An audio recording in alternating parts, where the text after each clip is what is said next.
mi cartera, voy un rato afuera. Buenas noches, correligionarios. El día de hoy, dentro de este ciclo de conferencias que hemos tenido sobre anticorrupción, vamos a tocar el tema de la prevención del delito en la contratación municipal. Tema importante, sumado a lo que hemos tratado las 2 semanas pasadas sobre la ética en las campañas electorales y la ética en la gestión municipal, va a servir de fundamento para que uno pueda exponer en una campaña una actitud clara de cómo se debe tratar a la corrupción, cómo se debe combatir, cómo se debe enfrentar y cómo se debe prevenir. Ya habíamos escuchado en la primera conferencia de que la corrupción es algo que está en la historia de la humanidad desde un inicio y que es una cuestión que va a subsistir con la humanidad, y que pretender decir de que vamos a encontrar una municipalidad sin corrupción o que vamos a limpiar la municipalidad de la corrupción no es cosa de un día. Es una política que uno tiene que tener permanente, una política de anticorrupción. Y veíamos en la segunda conferencia de que mucho tiene que ver para que aparezca la corrupción o para que incremente sus daños la personalidad de la autoridad del líder. Un líder excesivamente ególatra, ¿no es cierto?, que fácilmente es seducido por el halago, termina generando un entorno que no le permite ver cómo se van generando estos grupos que terminan usando la influencia, la relación para medrar y generar sus propios negocios ilícitos. El día de hoy vamos a tocar un tema mucho más específico, que es la legislación que existe de la forma como la municipalidad debe seleccionar sus proveedores para adquirir bienes y servicios, y cómo evitar que en esa actitud se produzca pues el aprovechamiento de alguien para hacer sobrevaloraciones o para ver que los productos no revistan la calidad necesaria para garantizar una adecuada satisfacción de las necesidades colectivas y por tanto afectar el patrimonio de los vecinos, que son quienes finalmente con sus tributos sustentan pues el erario del municipio.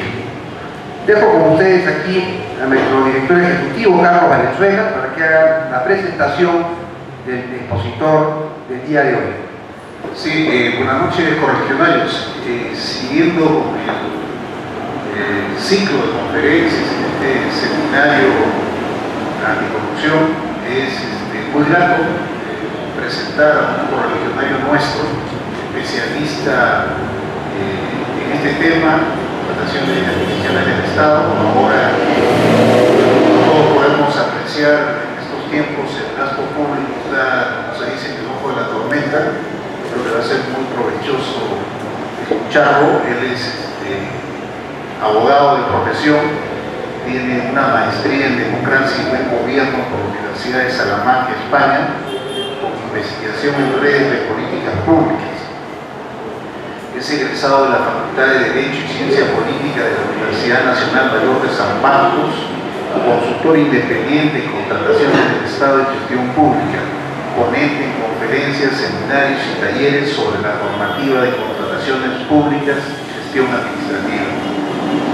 Siguiendo con la política que ha tenido este Consejo de Plan de Gobierno, repito, pues es muy grato presentar a una persona de casa para tratar este importante tema y demostrarnos nosotros mismos que tenemos cuadros políticos y cuadros académicos para poder representar bien al partido en las gestiones de gobierno.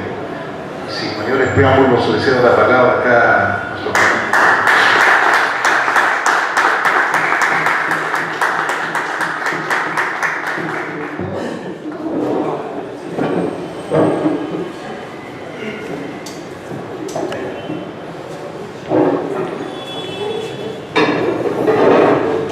Bueno, de todo, muchas gracias por la presentación, muchas gracias por la invitación.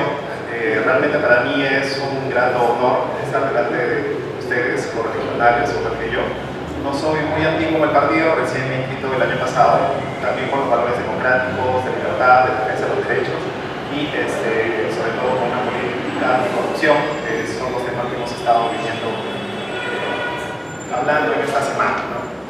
Muchas gracias por la invitación. Y acá presentamos este tema, que es un tema bastante rígido cuando se trata de corrupción. Cuando se trata de corrupción, principalmente hablamos de funcionarios que han sentido su conciencia para favorecer a alguien en una licitación. Principalmente está por el tema de la licitación y acá vamos a explicar ciertos detalles que es importante recalcar.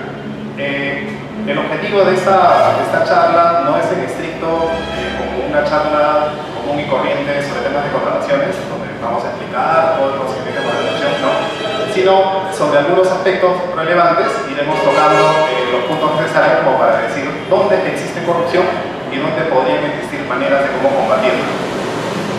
Al final de la charla vamos a poder identificar cómo es que sucede en las contrataciones públicas situaciones que dejan abierta la posibilidad de corrupción y dónde estaría la alternativa o la prevención que tenga una autoridad municipal como para prevenir estos casos.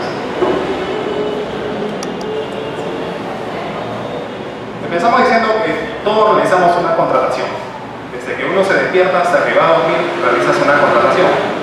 Desde que te despiertas prendes la luz, eso responde a un contrato de suministro de energía eléctrica. ¿Quieres venir aquí? Tomas un bus o tomas un taxi y estás realizando un contrato de transporte, ¿no? Realizamos contratos constantemente, pero esos contratos los realizamos siempre siguiendo un cierto esquema. ¿A qué responde básicamente una contratación? ¿Por qué contratamos? Principalmente porque existen circunstancias que nos obligan a realizar ese tipo de contrataciones. Por ejemplo, una necesidad. Contratamos porque tenemos una necesidad. En los ejemplos, la necesidad de contar con suministro eléctrico, la necesidad de transportarnos a un lugar. ¿Es suficiente la necesidad? No, existen otros elementos. Criterios técnicos. Si es que estoy apurado y sé que de repente el bus no me va a traer en los 15 minutos que necesito, voy a tomar el metropolitano. Ese es un criterio técnico de elección, de una opción a otra. ¿Son los dos únicos elementos? No, existen otros más. Criterios económicos.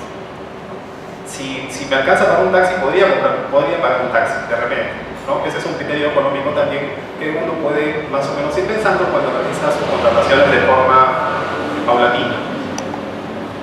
Los municipios también contratan, pero hay una gran diferencia entre una contratación municipal a una contratación que realiza una persona. Aunque los esquemas son iguales, existe una necesidad, existen criterios técnicos para definir una compra y criterios económicos sobre el valor. La contratación que realizan las municipalidades también tiene un detalle peculiar. Todas las contrataciones que realiza una municipalidad son revisables. Y no son revisables a un mes, 2 meses, 3 meses. Son revisables a veces a 1 año, a 2 años, a 3 años. Por lo tanto, cada decisión que toma un alcalde o un gobierno local es importante de que sea de lo más pensada y de lo más sustentada posible, porque finalmente de acá a 2 años, cuando llega la auditoría, es probable que no se acuerden qué situación fue la que motivó tomar una decisión en uno u otro nivel. Otro detalle también para las contrataciones en los municipios es que tiene que sujetarse a un marco normativo. Todos conocemos que existe una ley de contrataciones, un reglamento, existen directivas, existe el OCE, el organismo supervisor de las contrataciones del Estado, la Contraloría también, que está verificando, supervisando todas las contrataciones que realizan todas las entidades públicas, incluyendo los municipios. Pero, ¿qué tan efectivo puede ser esto? En la norma de contrataciones, en todas las normas que se han ido dictando, ¿son suficientes para poder frenar o por lo menos combatir la corrupción? Eso es algo que iremos desarrollando, porque como vamos a ver a continuación en las siguientes diapositivas, existen muchos vacíos que justamente permiten la corrupción, o muchas situaciones que dejan a libre albedrío a los funcionarios sin que tengan un criterio técnico para poder decidir entre una propuesta o la otra. ¿Cuál es el sentido de la regulación en sí? ¿Por qué se regula? ¿Por qué el Estado insiste tanto en tener una suerte de regulación sobre este aspecto? Yo lo he separado en 2 columnas, en dos vertientes que podemos identificar según el criterio nuestro. Esta es una fórmula, digamos, general para poder nosotros decir por qué es necesaria una regulación en el Estado, ¿no? ¿Por qué para el privado o para el común de nosotros podemos realizar contrataciones de forma rápida y por qué para las entidades hay todo un procedimiento? ¿De dónde viene esto? Si, por ejemplo, hacemos la dicotomía entre el beneficiario y el presupuesto, ¿de quién es? Si vamos a utilizar recursos propios, si vas a gastar tu propio dinero,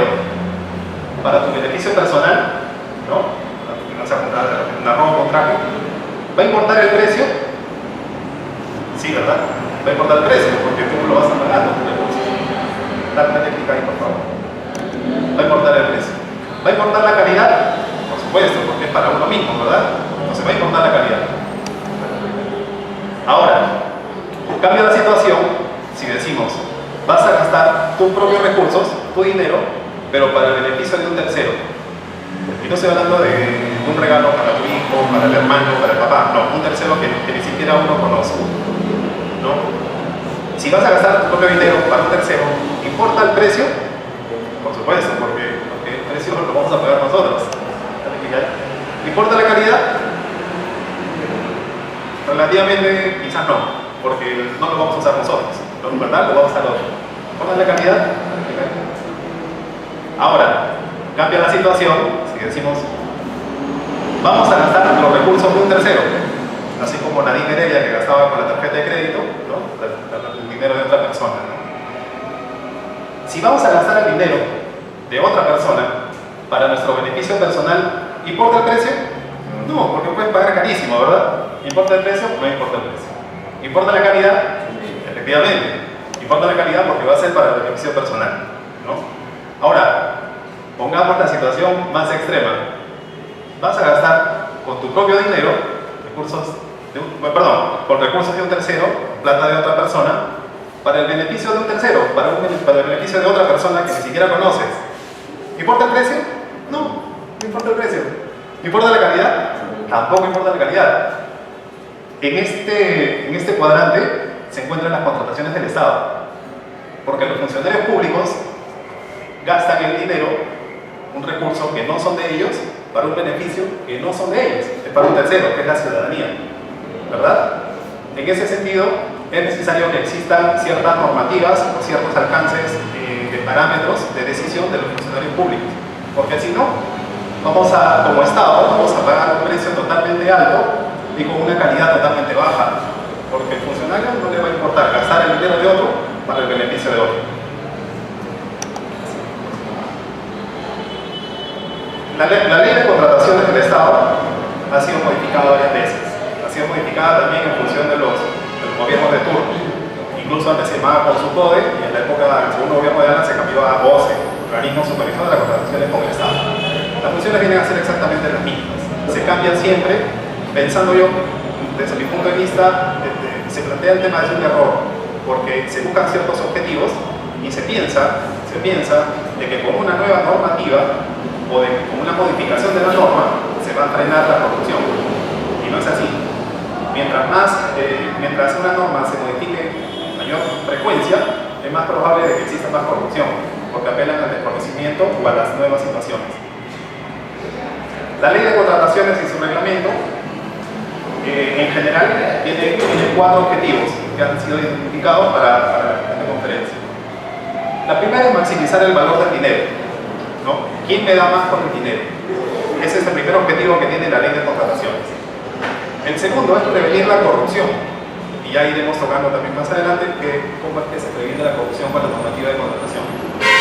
El tercero es libre competencia y concurrencia. ¿Por qué? ¿Por qué se exige de que exista una libre competencia y concurrencia? Porque a más competencia me pueden dar mejores condiciones de precio y de calidad. Si solamente se cierra una contratación para que la cumpla una sola persona, esta persona me va a cobrar un precio totalmente alto y la calidad no me va a importar.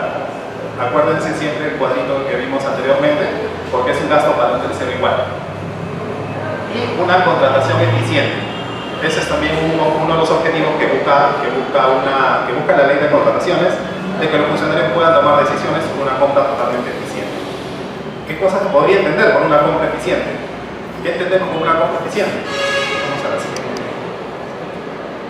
De repente aquí hay alguno que vive en San Juan del Lurigancho. Bueno, les cuento un poquito.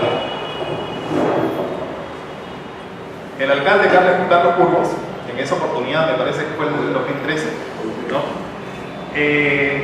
Los funcionarios habían decidido comprar un helicóptero para combatir la delincuencia. Se supone que este helicóptero iba a buscar a los delincuentes vía aérea. Iba a patrullar todo el distrito y empezar a verificar cuáles son los puntos más álgidos de inseguridad para poderlos atacar. La idea era buena, ¿verdad? Combatir la delincuencia ya no con patrulleros, sino con un helicóptero. Perfecto. Pero hagamos una reseña de ese momento. Compraron el helicóptero y, como se ve en la imagen, se inauguró con un montón de gente en una cancha de fulbito, ¿no? Trajeron, creo que a Magali Medina para que inaugure, para que sea la madrina del helicóptero. Llegó el helicóptero, ¿no? Todo el mundo aplaudió, salió el alcalde diciendo que ya con eso se va a combatir la delincuencia, y perfecto. Ese día quedó el helicóptero en la municipalidad. Al día siguiente, ¿qué pasó? Ese helicóptero no funcionaba. ¿Por qué? O no operaba, mejor dicho. ¿Por qué no operaba el helicóptero? ¿Tienen más o menos una idea? Yo creo que sí. Porque habían pensado solamente en comprar el helicóptero, pero no habían pensado en qué tipo de combustible iba a usar. Y no tenía combustible.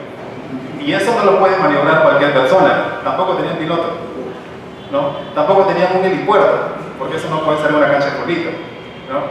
Y tenían la serie de mantenimientos que no podían hacerle al helicóptero, y por eso no salían. Pasó un mes y no lo usaban. Pasó 2, 3, 4, 6 meses y no usaron el helicóptero. Los vecinos empezaron a reclamar diciendo: ¿por qué no sale el helicóptero si se supone que ya está inaugurado, que ya lo hemos traído y funciona? Y era por esos detalles, ¿no? Y al alcalde no se le ocurrió mejor idea, ¿no? Ahí sí yo pienso que no es una idea totalmente ingenua, sino también por un tema de corrupción, desde mi punto de vista, que hacer un convenio. Para hacer uso de ese helicóptero, hizo un convenio con la misma empresa que le vendió el helicóptero. ¿En qué consistía ese convenio? De que esta empresa iba a hacer uso del helicóptero, ¿no? Para que no se malogren las piezas, iba a hacer uso a su libre albedrío, y bueno, así el helicóptero iba a estar volando por las zonas que la empresa diga, y no exactamente para la finalidad con la que se compró, ¿no? O sea, le hizo un acuerdo, un convenio de uso, del cual iba a hacer uso la empresa que le proveyó este helicóptero de la municipalidad. Y el helicóptero seguía volando, pero para fines que la propia empresa, ¿no?, había pensado. Y ese helicóptero nunca daba vueltas por San Juan de Urigancho, sea por la playa, sea por Luzán, con propaganda, ¿no? Porque la empresa esa que le habían cedido el uso era la misma empresa que había vendido el helicóptero a la municipalidad. Esta empresa se llamaba Eliabar, y era la que usaba el helicóptero, y la municipalidad nunca lo usó. Tiempo después, cuando ya se descubre todo ese tema y se destapa el escándalo, ese convenio se anula y recién pasa a posesión de la municipalidad. Y ahí recién empiezan a comprar el combustible, un piloto y lo que se necesita para maniobrar un helicóptero así. Si nosotros vemos desde esta perspectiva, estamos hablando de una compra eficiente, una contratación eficiente. Por supuesto que no. Una contratación eficiente, y eso debemos tener muy, muy claro, sobre todo las personas que van a ser los líderes de un gobierno local, ¿no? Una contratación eficiente no solamente se agota en que todo el procedimiento de la compra de un equipo se haya hecho bien, ¿no? Implica toda una serie de acciones que determine finalmente la función para la cual se está adquiriendo o contratando. Si en este caso era la seguridad, obviamente este helicóptero ha tenido que contar con todos los elementos que implican el tema de seguridad, ¿no?, para el funcionamiento de ese helicóptero. El lugar, el helipuerto, el combustible, el piloto, son cosas básicas, ¿no? De repente la licitación pública con la que contrataron este helicóptero estuvo en los plazos, estuvo dentro de la ley, pero no hay que mirar solamente el proceso de compra, sino hay que mirar todo en su conjunto. Es decir, todas las condiciones que va a necesitar, todos los requerimientos que va a necesitar la municipalidad en este caso, para poder maniobrar un helicóptero así y para poder desarrollar su función, que es la de combatir la delincuencia. ¿Tenemos una consulta? ¿Al final de consulta? Sí. Bueno, ese es un ejemplo de compra que no resulta eficiente, ¿no? Hay que ver siempre el aspecto por el cual vamos a atacar. Si vamos a atacar la delincuencia y vamos a hacer una compra tan importante como esta y de un impacto tan sensible, es necesario verificar todas las aristas de la contratación, no solamente el proceso de la contratación en este caso del vehículo. ¿Qué se necesita para contratar con el Estado? ¿Cualquiera puede contratar con el Estado? No cualquiera puede contratar con el Estado. Se necesitan varias cosas. Una de las principales es estar inscrito en el Registro Nacional de Proveedores. siempre y cuando la contratación sea por un monto mayor a una UIT. Desde una UIT para arriba, una persona natural o jurídica necesita contar con el Registro Nacional de Proveedores. Con las normas que ha dictado el gobierno sobre, para combatir un poco todo el formalismo que existía en la administración pública, lo que han hecho es que esta constancia, que antes se tenía que renovar anualmente, a partir del 3 de abril, las que estaban vigentes hasta el 3 de abril, tienen una vigencia indeterminada. O sea, ya no tienen que estar un año tras año renovando, sino la renovación es ya perenne. No solamente se necesita el Registro Nacional de Proveedores, que está dividido en bienes, servicios, consultoría de obras y obras, para cada uno de los aspectos de contratación, sino que se necesita también, obviamente, cumplir con los términos de referencia y especificaciones técnicas. Es básico esa condición, sobre todo porque hoy por hoy existe mucha declaración falsa. Los proveedores, por ganar una licitación, presentan declaraciones juradas donde dicen que cumplen con todo. Y a la hora de la verdad, cuando firman el contrato y van a entregar el producto, no cumplen con el producto, ¿no? O lo que hacen es ganar una licitación y buscar a alguien para que lo haga. Y al final el proveedor es el que hace la tercerización, por decirlo así, y bueno, gana una comisión, ¿no? ¿Y eso en qué resulta? De que la entidad paga más, porque está pagando el precio de costo del producto o del servicio, más la comisión del que está entrando en la licitación.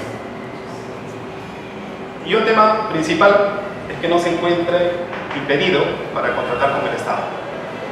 Existe un registro del OCE que se llama Registro de Inhabilitados, ¿no? Y te dan una constancia de no estar inhabilitados para contratar con el Estado. Pero este impedimento, aunque son muy similares, una cosa es el impedimento y otra cosa es la inhabilitación. ¿En qué se basa cada una de estas cosas? Impedimento es una lista larga. Es una lista larga de muchas condiciones que te impiden, valga la redundancia, en contratar con el Estado. Por ejemplo, que seas el presidente de la República, ¿no? Que seas un ministro en el sector, que seas un alcalde, así, ¿no? Una de esas causales que te impide contratar con el Estado es la inhabilitación. ¿Qué es la inhabilitación? Es cuando el Tribunal de Contrataciones abre un proceso sancionador por algún documento falso que se ha presentado y te sanciona por 2, 3, 4, 6 meses para que no contrates. La inhabilitación, que es una de las causales de impedimento, la inhabilitación sí tiene un registro. Hay un registro de inhabilitados que han sido sancionados por el tribunal, pero de impedimentos, de toda la lista larga, no hay. No existe. No hay un registro de eso. Solamente sabemos algunos nombres de los congresistas, sabemos los nombres del presidente, obviamente, del vicepresidente, de los ministros, de las autoridades máximas, pero no de sus hermanos, por ejemplo, o no de sus papás, que también arrastran el impedimento para contratar con el Estado. Entonces, ¿y cómo es que la entidad de una licitación verifica si es que una persona está impedida o no? Por la declaración jurada, nada más. O sea, un proveedor presenta una declaración jurada donde dice: yo no estoy declaro bajo juramento que no soy impedido para contratar con el Estado, ¿no? Y por la presunción de veracidad, la entidad tendría que creer. Hay medidas como combatir eso y la vamos viendo más adelante también. ¿Se acuerdan de ese señor?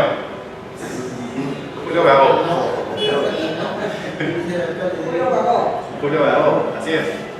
Todos saben de que él tiene una empresa grande de alquiler, venta de maquinarias para fotocopias, ¿verdad? Él fue congresista, ¿no? Fue congresista, y en la época que era congresista él no podía contratar con el Estado. De hecho, que no puede, después de haber dejado el cargo, 12 meses después tampoco. Como es congresista, no tiene un ámbito de acción, se supone que ese ámbito es nacional, ¿verdad? O sea, no podía él, ni su empresa, donde él era socio mayoritario, participar en ninguna licitación, estaba impedido. Pero, también no creo en las coincidencias, participa una empresa que es de su cuñado. Una empresa de su cuñado que se llama Copidepo. Copidepo había contratado con el Estado y tenía contratos millonarios con muchas entidades públicas. Y como no existe un registro de impedimentos, nadie se dio cuenta. En las entidades públicas firmaban los contratos y él era, el cuñado de él era socio mayoritario, pero no hay un listado de cuñados. No existe. Entonces, la entidad se vio vulnerada solamente por la declaración jurada de que este señor La empresa Copidepo dijo que no estaba impedida para contratar con el Estado. Y bueno, contrató, hasta que en alguna entidad se dieron cuenta de que el representante de esta empresa, Copidepo, era el cuñado del Pedro Cabo. Se armó todo un escándalo a nivel político y a nivel administrativo. A nivel político, bueno, ya todos conocemos lo que pasó con el señor. Pero a nivel administrativo, a nivel legal, los contratos que firmó Copidepo son nulos. El tema de la nulidad de un contrato implica de que el contrato, una vez anulado, ya no existen obligaciones para la entidad de pagar los servicios que ya se hayan realizado, por ejemplo. Aparte de la denuncia ante el tribunal y ante la fiscalía por falsedad. Porque estaba diciendo que no estaba impedido cuando realmente sí lo estaba. No hay responsabilidades administrativas y penales. Eso queda así, ¿no? Y bueno, seguramente quiso tener un testaferro para una empresa alterna a la empresa que él tenía y no se le ocurrió mejor idea de formar esa empresa Copidepo con el cuñado y también le alcanzaba el impedimento, ¿no? El impedimento es una lista bastante larga, no vamos aquí a desarrollar toda la lista. Hemos seleccionado algunos puntos principales que sí es importante tener en cuenta, ¿no? ¿Quién es el que está impedido? Todos los impedimentos están en el artículo 11 de la ley. Entre otros, bueno, el presidente, vicepresidente, congresistas, vocales de la Corte Suprema, titulares, miembros de órganos colegiados, organismos constitucionales autónomos. Este primer inciso de la está referido básicamente a personas que tienen un ámbito nacional, ¿verdad? Tanto congresistas como presidentes, vicepresidentes tienen un ámbito de acción a nivel nacional. Existe otro inciso que es el D, que es a lo que más debemos tener en cuenta, que incluye durante el ejercicio de su cargo, los jueces, la Corte Superior de Justicia, los alcaldes y regidores, ¿no? Y en el ámbito de su competencia territorial, hasta 12 meses después de haber dejado el cargo. O sea, un alcalde no puede contratar de forma directa con la misma municipalidad donde está el cargo, obviamente. ¿Puede contratar con otra municipalidad? Sí. Por eso. Competencia territorial.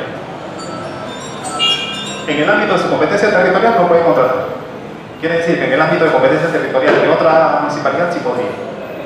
¿No? Ese impedimento se guarda ahí. Y es hasta 12 meses después de haber dejado el cargo. O sea, dejó el cargo 12 meses posteriores tampoco puede contratar. No puede contratar de forma directa. ¿No? Ahora, ¿se agota en el alcalde y los regidores? No. Existe un ámbito mayor.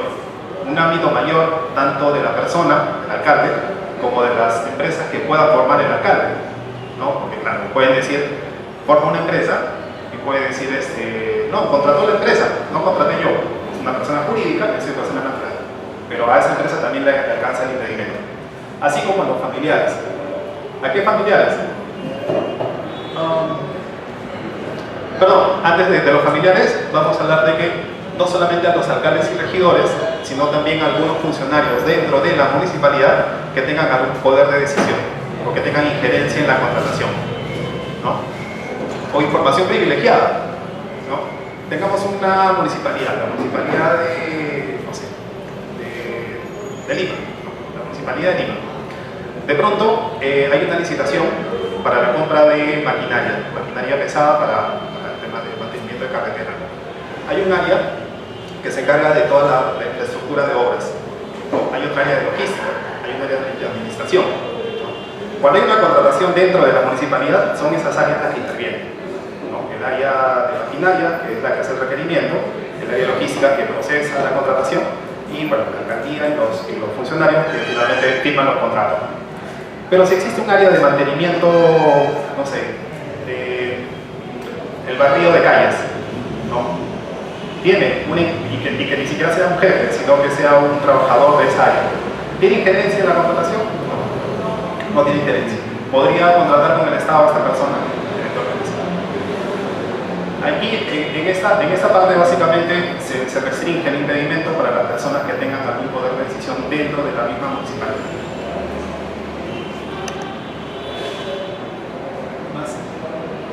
Esta de acá, este impedimento, es un impedimento que ha tenido una modificación con la norma del año pasado. Esta modificación apunta principalmente a la figura del alcalde con el entorno familiar.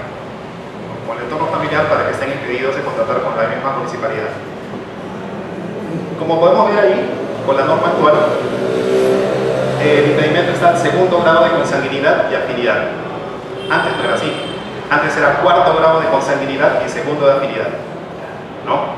Entonces, si es cuarto grado de consanguinidad, inclusive abarcaba hasta los primos sobrinos. Pero hasta segundo grado de consanguinidad no, es solamente hermanos, ¿no? Han recortado ahí el impedimento a los hermanos. Y afinidad, bueno, sabemos que es por un vínculo matrimonial, obviamente. Y tenemos justamente el ejemplo. También la conocen, ¿no? Cecilia Chacón. Su hermano tiene una empresa, bueno, no es que tenga una empresa, él era el representante de esta empresa, Mexa, ¿no? Y había ganado varias licitaciones en el gobierno regional de Ucayali y en varias municipalidades también. Este señor no era socio de esta empresa, solo era representante. Pero el impedimento alcanza no solamente al socio, al accionista, sino también al representante, al apoderado, al miembro del directorio, ¿no? A todo un ámbito de decisión de la empresa, como para poder frenar algún tipo de figura en la que él pueda influenciar su cercanía con la congresista con la decisión que tome la entidad de contratar, ¿no? Es lo que busca la normativa en este impedimento. Y bueno, igual, a nivel político se vio un tema diferenciado donde decía que no sabía, que fue un error, ¿no? Siempre que los fujimoristas cometen un delito dicen que es un error, ¿no? Que fue un error que él haya firmado el contrato. No es un error, aquí es posible que haya habido tráfico de influencias. Por eso es que él era el representante de estas empresas, justamente con la Miguel Chacón, y quién sabe, en la interna presentarse como el hermano de la congresista, ¿no? para que tenga cierto favorecimiento. Aquí vemos básicamente el segundo grado de consanguinidad, solamente para el repaso, ¿no? Esta es una pareja, un matrimonio. Si tomamos referencia al señor de aquí, él en referencia a sus padres, hay un grado. Sus padres tuvieron un hijo, que es el hermano de acá, que la figura está viendo plata. Entonces, hay un grado acá y otro grado acá. 2 grados de afinidad, de consanguinidad, ¿no? Al padre y al abuelo, ¿no? Hay también 2 grados, uno acá y otro acá, ¿no? Ellos tuvieron una hija, de aquí hay un grado de consanguinidad, ¿no? Y en relación de él con la familia de la esposa, existe grado de afinidad en primer grado, que son a los suegros, y en segundo grado a los cuñados. ¿Se acuerdan el caso de Copidepo, de Julio Gagó? En este caso, Julio Gagó, si fuera el de la figura, la empresa estaba conformada por el cuñado, o acá el cuñado. Entonces estaba en el segundo grado de consanguinidad. Ese contrato era nulo y había falsedad en la declaración de esta empresa y de él principalmente.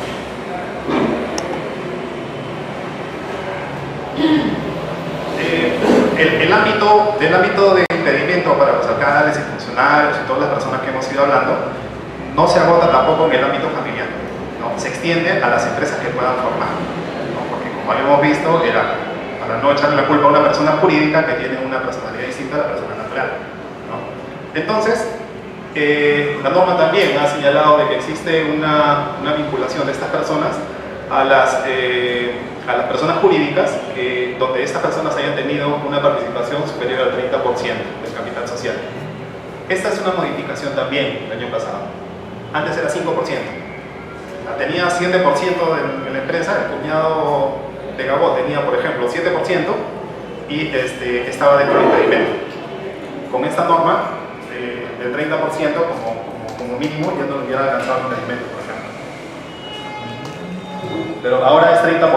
Si una persona tiene una participación superior al 30%, ya está dentro del impedimento. Si tiene 10%, no pasa nada. Puede ser el cuñado de Gabó y seguir contratando con el Estado. Bueno, esta previsión incluye también en los demás literales a los integrantes del órgano de administración de la empresa, a los apoderados y representantes legales, ¿no? Como era el caso del hermano de Cecilia Chacón. Es muy fácil es muy fácil tener como ejemplos a los casos del partido Fujimori, ¿no? No es una coincidencia, me parece. Es muy fácil, donde se agarra una noticia, donde haya participado, siempre hay un tema de corrupción de por medio. Existe otro caso también, Eso pasó en una municipalidad, era de Mobo. Esta municipalidad está al norte del lago Titicaca, casi entre la frontera entre Bolivia y Perú, ¿no? Y el alcalde era el socio mayoritario de una empresa que se había consorciado con otra empresa para participar en la licitación donde él era el alcalde. Yo casualidad ganó, ¿no? Esta contratación era de 4 millones, ¿no? Y en una obra de mejoramiento de suelo, creo. Y ganó. Obviamente ahí todo el mundo se dio cuenta, ¿no? La prensa también, que es un aspecto importante para denunciar esos casos, también se dio cuenta y bueno, anularon el contrato, ¿no? Está procesado también el alcalde por ese caso. Y así, ¿cuántos casos más habrán también a nivel nacional? Hay muchos. A veces la corrupción es tan grande que ni siquiera se ponen a pensar en cosas normativas, en casos de temas legales. Muchos de ellos tienen una percepción de que la norma es una traba, y tienen una percepción de que la norma es una traba, y lo que hacen es tratar de soslayarla de una manera a veces demasiado evidente, ¿no? Estamos en contra, obviamente, de todos los actos de corrupción que existen en situaciones así, porque finalmente hay una vinculación, ¿no? Pero muchas veces es el mismo alcalde a nivel político, o el mismo titular de una entidad a nivel político, el que puede definir una compra sin que aparezca un expediente. O sea, el nivel político como el nivel legal están, en estos temas de contrataciones, están íntimamente ligados. Porque un comité de selección o un área de contrataciones puede hacer todo su trabajo bien, ¿no?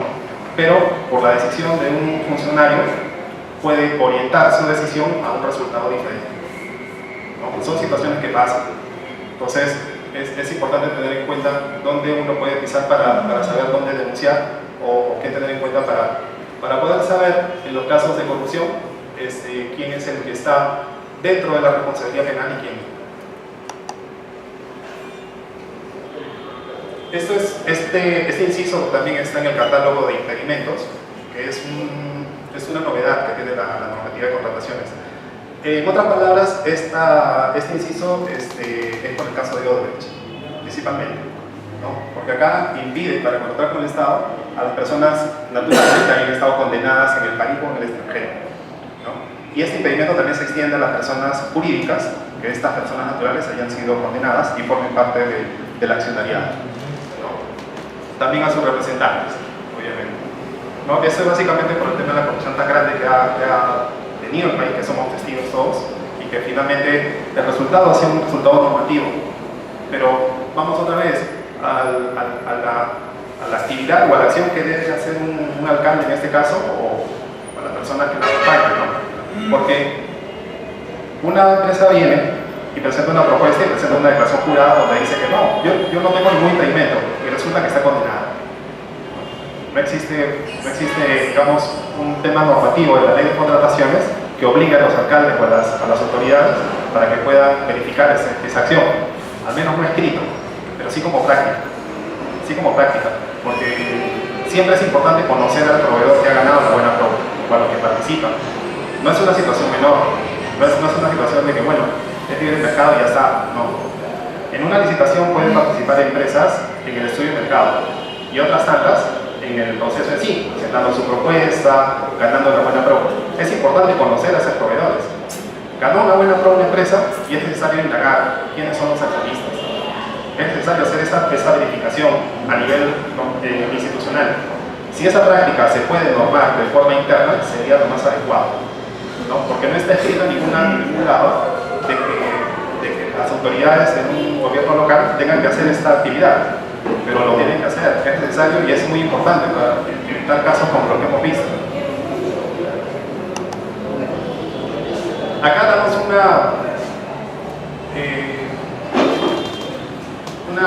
esquema rápido, bastante rápido y fácil, sobre las etapas que compone un procedimiento de selección.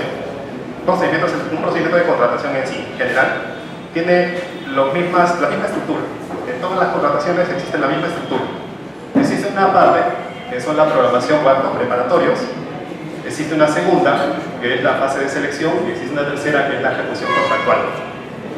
Cada una de estas partes tiene ciertas actividades que la identifican y son promovidas por algunas personas dentro de la entidad.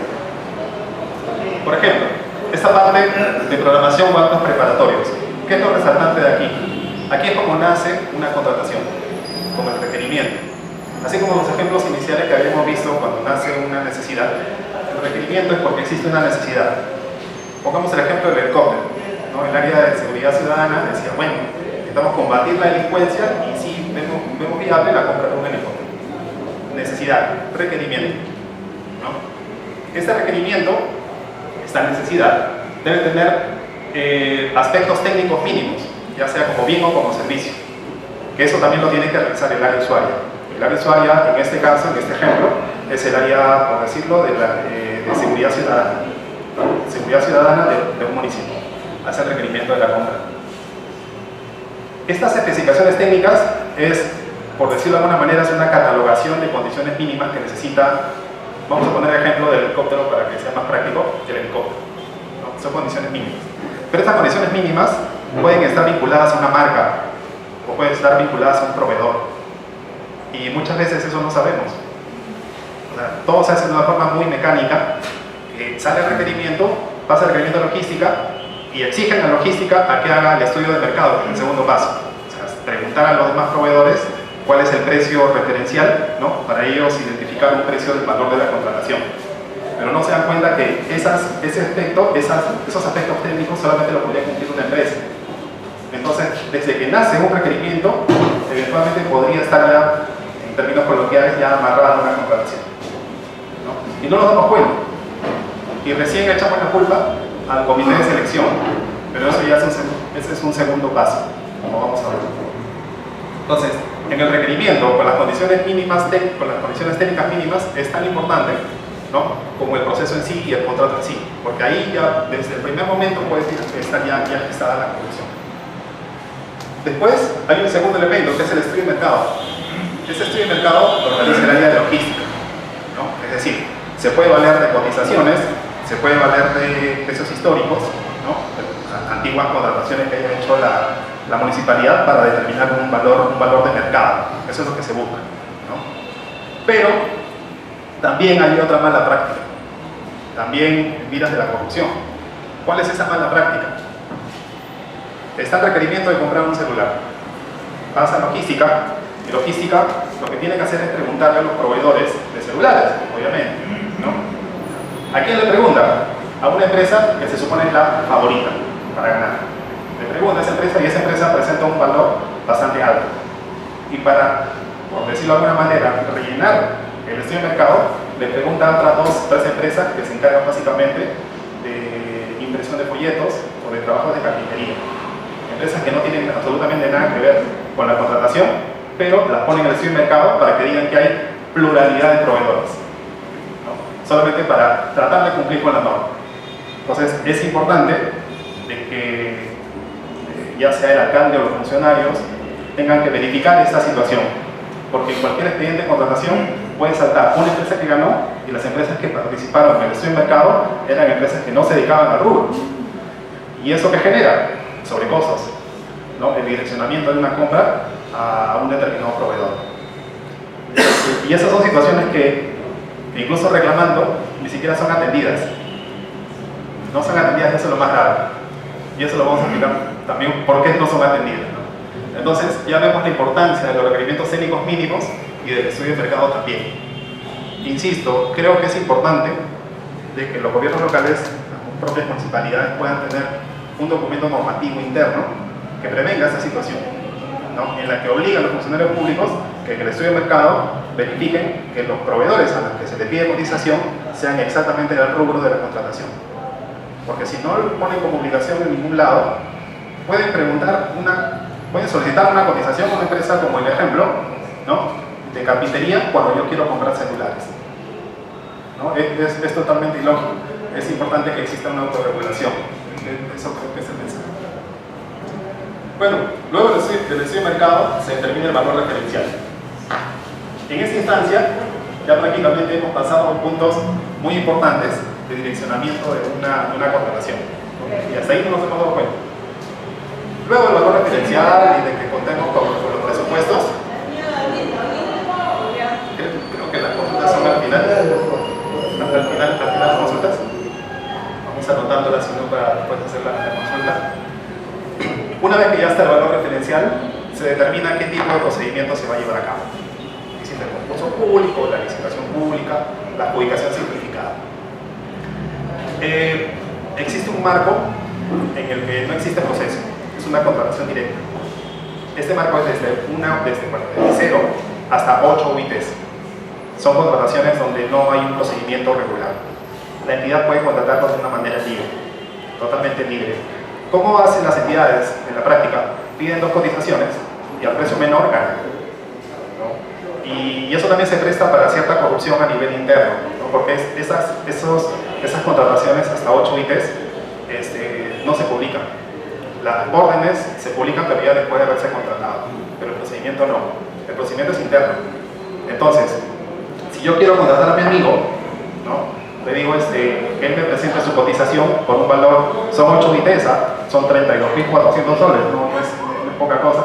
Yo le puedo decir a mi amigo, por ese servicio cotízame 30.000, ¿no?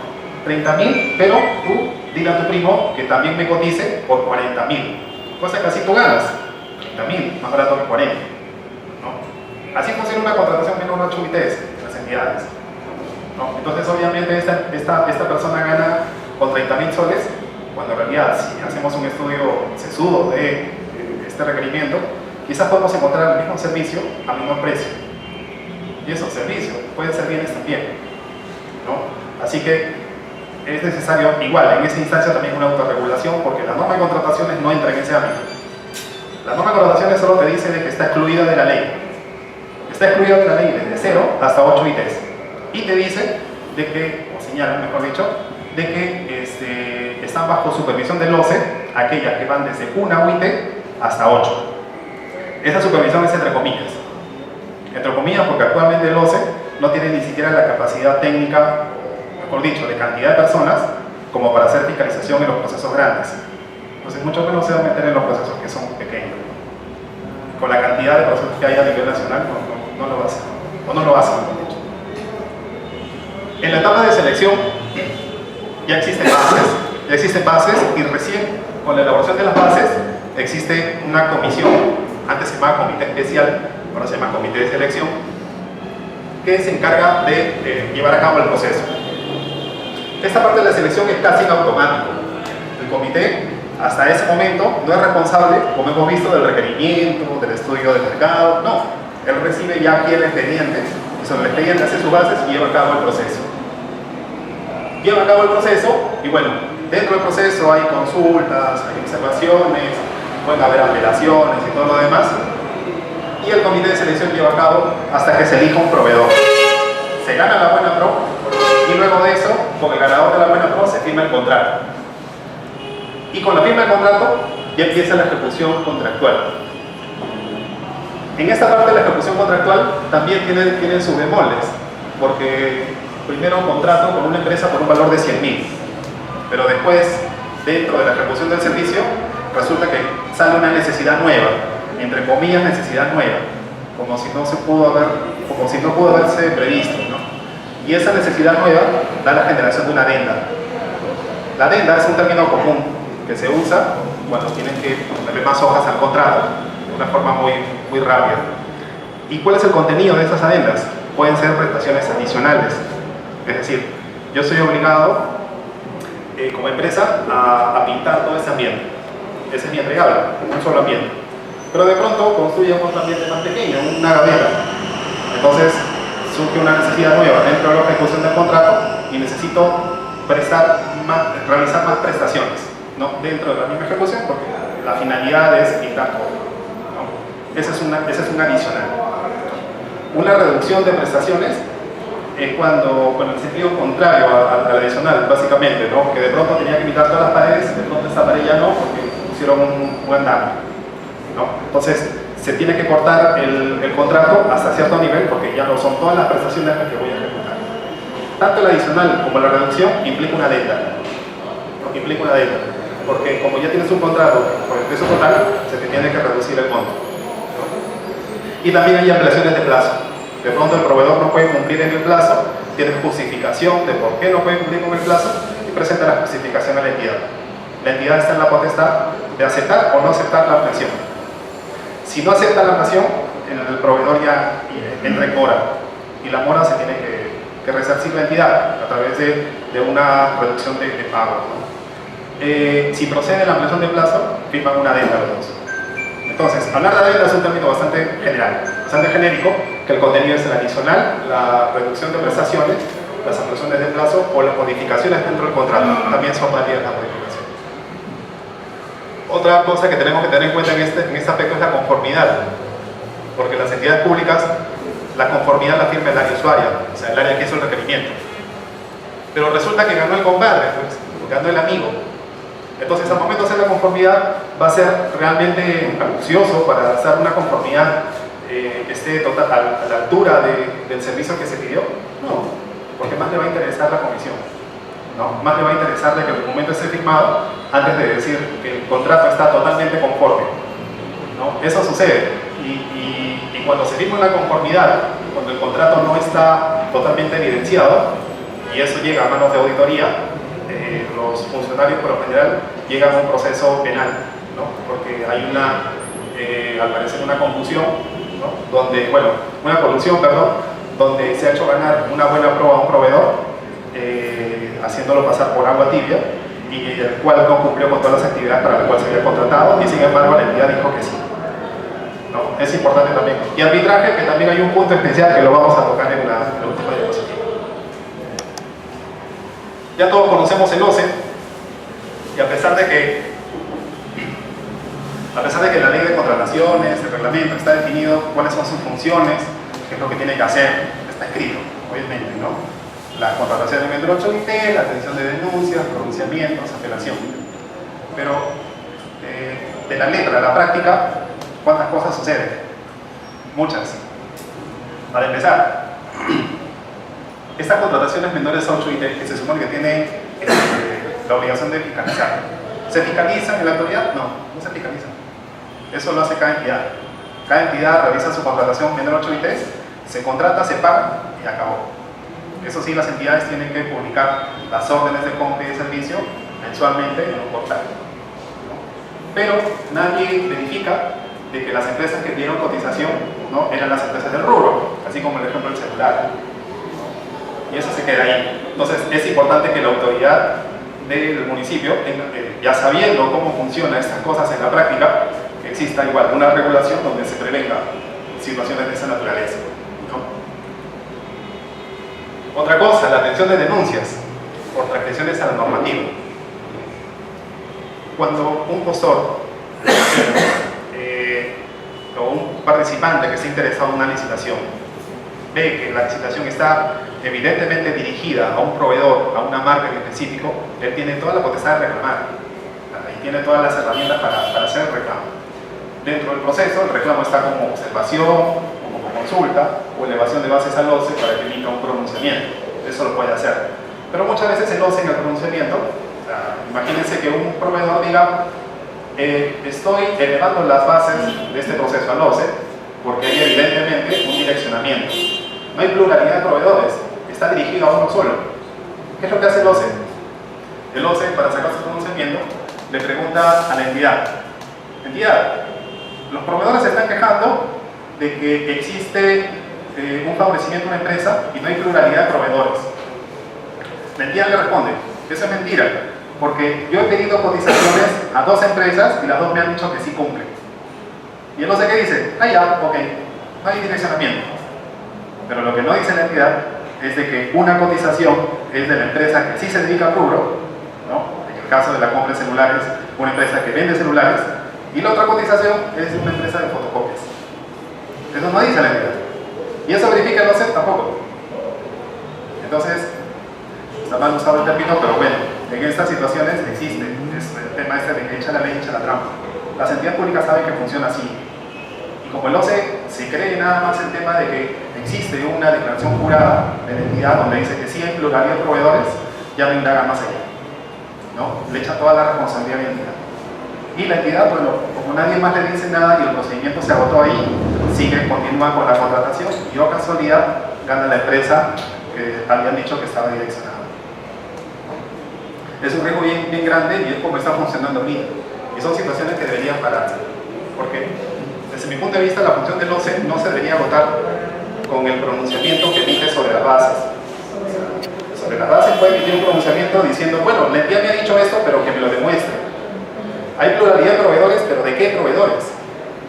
A los proveedores que se les ha pedido autorización, siquiera tienen registro nacional de proveedores, ¿han ganado alguna vez alguna licitación sobre el rubro de contratación? Es muy fácil verificar eso. Pero esas funciones o esa práctica del OCE debería ir más allá. No solamente creyendo lo que la entidad está diciendo como declaración jurada, sino también pidiendo una verificación del tema. O en todo caso, la Oficina de Control Institucional tendría que tomar cartas en el asunto cuando denuncian casos así. Porque a veces los proveedores no denuncian solamente por alargar el proceso, es porque realmente existe un direccionamiento. El direccionamiento está básicamente cuando piden cotizaciones a empresas que no son del rubro. Bueno, tiene otra función de recurso de apelación y bueno, observe consultas, el OCE y desarrolla y administra el SEACE, lo que conocemos todo. Como habíamos estado señalando, en los requerimientos técnicos mínimos están las condiciones que deben cumplir los proveedores. Pero estas condiciones pueden estar dirigidas, ¿no? Lo que hace las bases básicamente es la elaboración del comité de selección para lanzar el proceso y esto sea visto por todos los demás en el SEACE, ¿no? Pero es necesario que los proveedores puedan tomar acción sobre dudas o sobre transgresiones a la norma, porque el primer llamado a verificar una transgresión a la normativa es la máxima autoridad siempre. Es el alcalde el que tiene que verificar o por lo menos poner un marco normativo en el cual se prevengan estas situaciones, ¿no? Pero también en un segundo nivel los funcionarios que están acá, los jefes de logística, los jefes de administración, tienen que estar muy pendientes de que estas bases o este requerimiento, que es antes de las bases incluso, no esté direccionado a una empresa, ¿no? Son cosas que se tienen que analizar. Entonces, hay por parte de la entidad de los funcionarios de alto nivel son los que tienen que verificar, pero no son los únicos. La responsabilidad también es de los proveedores, porque los proveedores tienen que reclamar. De otra manera, estas situaciones van a ser como 1000 situaciones que han sucedido de direccionamiento y como nadie dice nada, la entidad sigue haciendo lo mismo.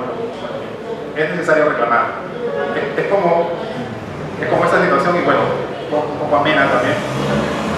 En un aeropuerto hay un montón de gente, están esperando el vuelo, ¿no? Y de pronto, todos están esperando el vuelo y llega el copiloto. Llega el copiloto con lentes oscuros, con una varita, así, y con su perro. Era ciego. Y toda la gente, este es el copiloto, está ciego, no vamos a viajar. Y la aerolínea dice, no, pero este es el mejor copiloto de la aerolínea. A nivel nacional es el mejor. Toda la gente, bueno, pues, si lo dicen así, deberá hacerlo, ¿no? Y lo dejan pasar. De pronto llega el piloto, igual, con lentes oscuros, con una varita y con un perro. El piloto también era ciego. Y toda la gente, ¿cómo es posible? O sea, de repente es el copiloto, pero el piloto no. O sea, por lo menos alguien tiene que ver, ¿no? Y todo el mundo empieza a reclamar. Y le dicen, no, pero este señor es el mejor piloto a nivel nacional e internacional. Tiene premios en todos los países, aquí también ha sido graduado. Tiene más de 20 años de vuelo, ¿no? Pero la gente, no pues, ¿no? O sea, ya, de repente tiene experiencia, ¿no? Así que vamos a dejarlo pasar. Suben todos al avión y el avión empieza a partir. Se va a la pista de aterrizaje y el avión empieza a andar. Y cuando ya está casi cerca a terminar la pista, la gente empieza a gritar, ¿no? Desesperada, no, por favor, vamos a chocar, ¿no? Cuando la gente empieza a gritar, el avión levanta la vuelo. Están volando. De pronto el piloto le dice al copiloto, oye, el día que la gente no grite, nos sacamos el ancho, ¿no? Es una situación de la que está pasando actualmente. En el tema de contrataciones con mayor razón. Es necesario reclamar, porque si no, el avión se puede estrellar y si nosotros no decimos nada, también es un problema. Es importante, si es posible, a los órganos de control interno que son los llamados también a hacer fiscalización, porque ya vemos que el OCE a veces no entra a detalle del direccionamiento o de la transgresión a la normativa que se está realizando. Bueno, un poco de lo que se trata, las consultas dentro del procedimiento de selección es bastante sencillo. Las consultas es por alguna sugerencia o alguna duda. O sea, no implica una transgresión. Una consulta que de repente se olvidaron de decirme qué color quieren el local y yo pregunto si lo quieren blanco o azul o rojo. Entonces es una consulta, ¿no? Una consulta cuando falta algún tema. Y lo hacen los participantes del comité especial responde. Pero también existen las observaciones. Las observaciones dentro de un procedimiento está referido cuando hay una transgresión a la normativa. Es decir, ya no es una duda de que va a ser blanco o rojo la sala, sino por el contrario, de que no pidan pintura esmalte, porque la pintura esmalte solamente lo puede vender un solo proveedor. Imagínense acá. Entonces, y no es posible dirigir la contratación a una sola empresa. Entonces, una observación es cuando hay alguna normativa que está en contra. O de repente, las bolsas para la basura, ¿no?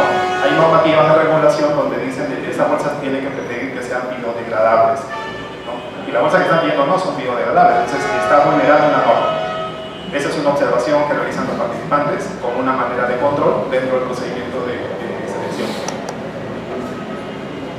Una vez que se ha llevado a cabo las consultas y observaciones, lo que hace el comité especial es agrupar todas las respuestas y tener una nueva versión de la base, que son las bases integrales, ¿no? Y ahí están, bueno, ya la posibilidad de que los postores, si no están de acuerdo, y siempre y cuando el caso se trate de un concurso público o una licitación, puedan elevar las bases al OCE para que el OCE verifique.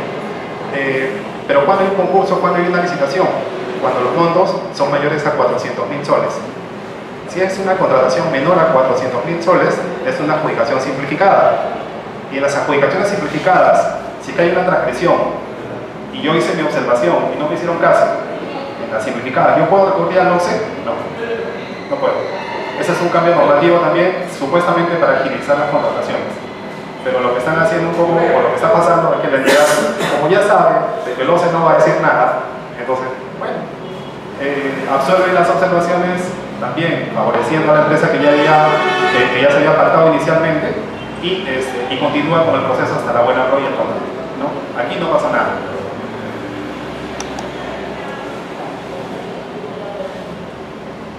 La entidad firma el contrato con el ganador de la buena pro. Pero para ganar la buena pro, los proveedores presentan documentos, ¿no? Presentan documentos.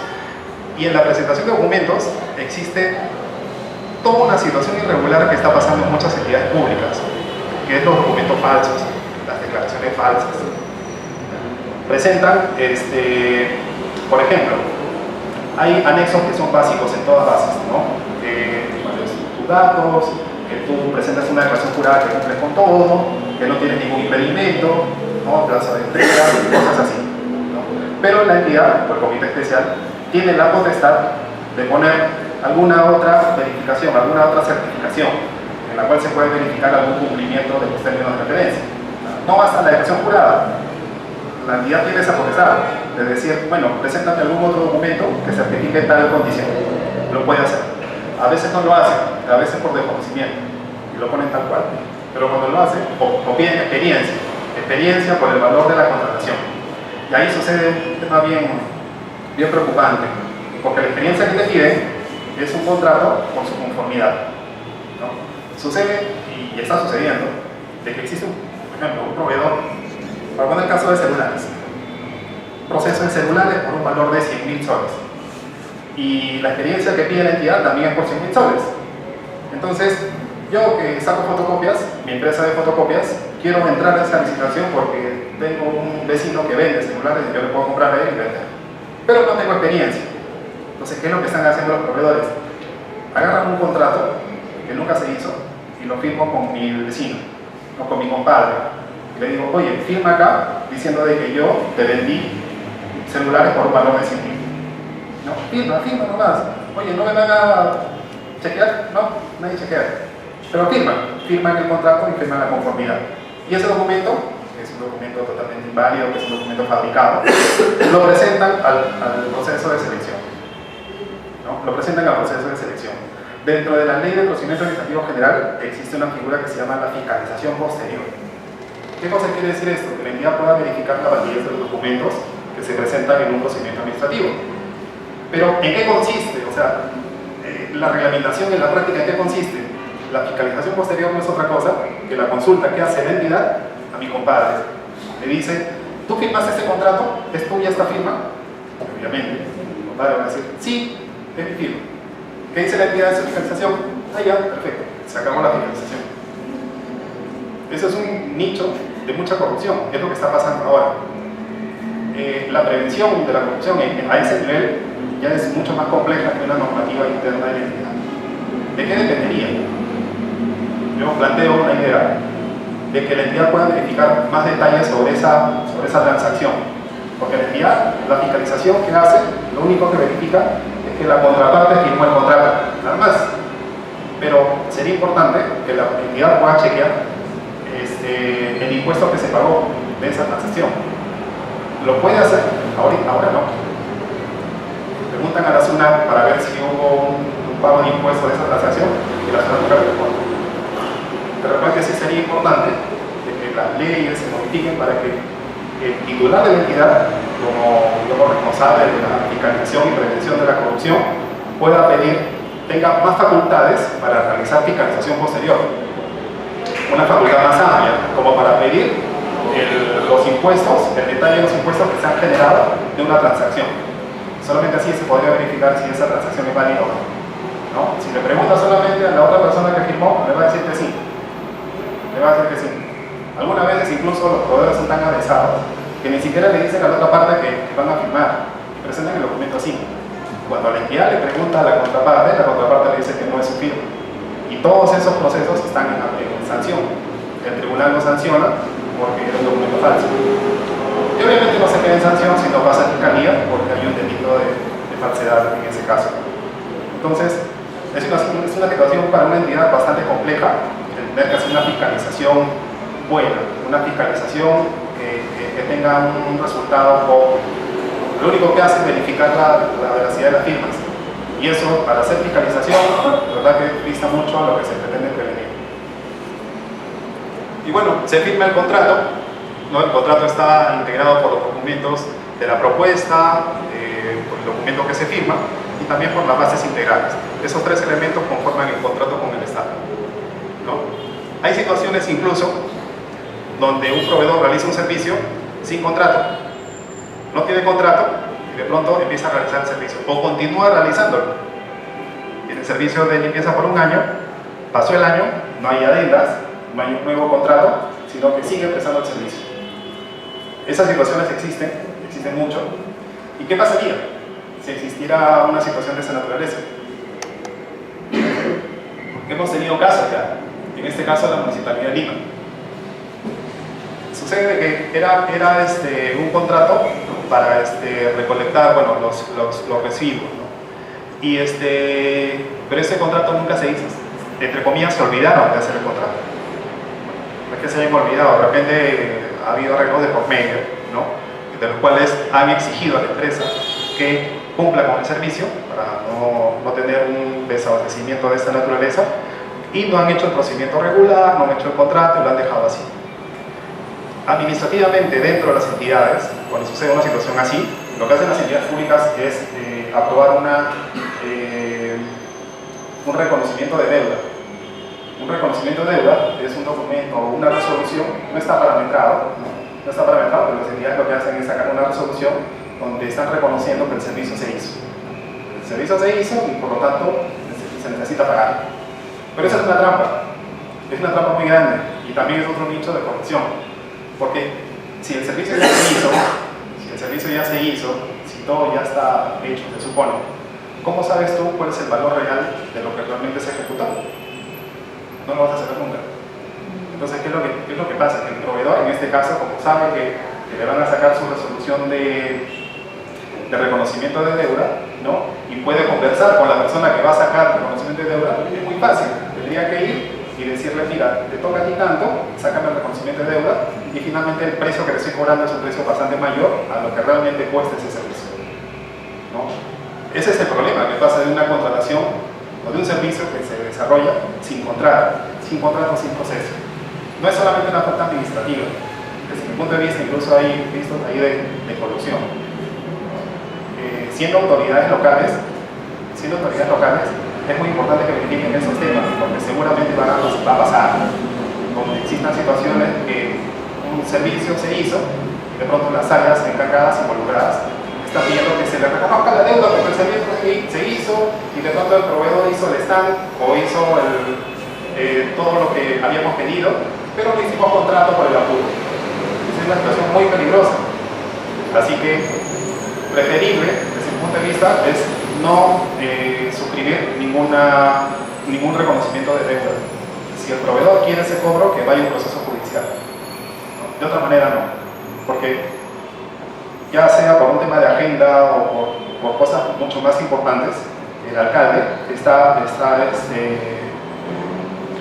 coordinando muchos temas importantes de la alcaldía, y son las áreas usuarias o a veces las áreas logísticas que con los proveedores transan para que realicen servicios sin contrato. Y después pasan con todos los informes al alcalde. Firma porque hay un reconocimiento de deuda.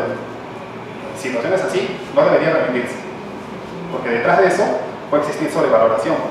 En este caso, una sobrevaloración pidió 3.7 millones, pero la denuncia decía que en realidad el servicio valía 2.5.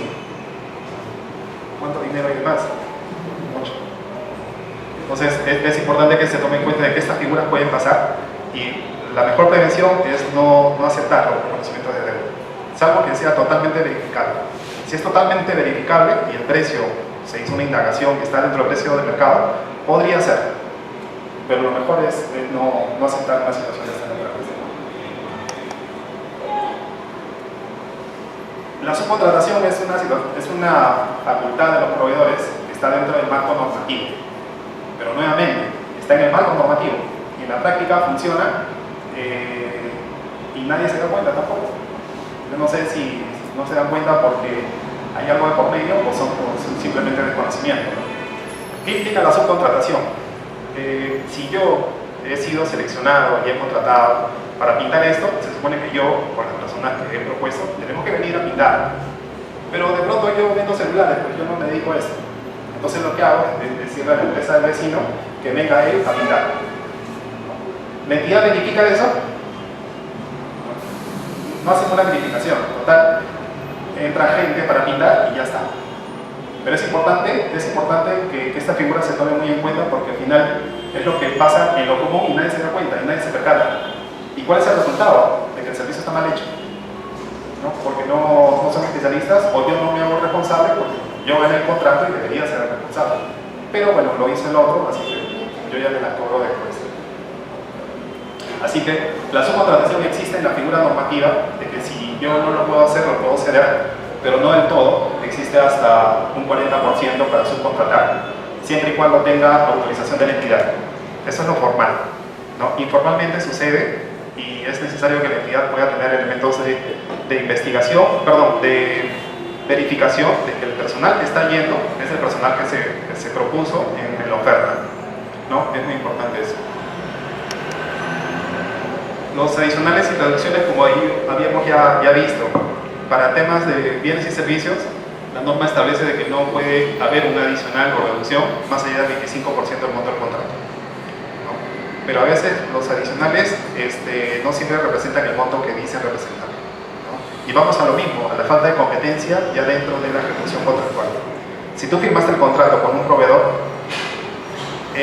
y de pronto existe una necesidad nueva, ya no vas a hacer una indagación. Lo que puedes hacer es contratar con el mismo proveedor, una prestación adicional, una adenda, ¿no? Pero como el ganador de la buena prueba, el que ha firmado el contrato, ya está dentro de la unidad, entonces te cobra un precio totalmente alto, ¿no? Te dice, bueno, te tengo que pintar esto, y de pronto hay una gaveta más que te tengo que pintar de 5 metros cuadrados, y el valor en el mercado se pone un montón de 1000, pero yo te pongo 5000. Entonces, la entidad en esos casos ya no sale al mercado, sino le cree al proveedor porque ya tiene el contrato ganado, ¿no? Y se hace las ventas a 5000, totalmente sobrevalorado, ¿no? Pero cuando existen situaciones así, no están obligadas las entidades a realizar adicionales, no están obligadas. O sea, se puede hacer una contratación menor a 8 IPs ¿no? Para que se quite solamente esta parte. Total es la misma pintura. No en todos los casos funciona igual. Cada caso, cada contratación es totalmente diferente. Pero no están obligados a ser adicionales cuando realmente exista una necesidad. Ese adicional se puede convertir en una contratación independiente. Podría ser otro proveedor, de repente. Pero ya entras a un nivel de competencia entre cotizaciones para ver quién es el que puede ganar.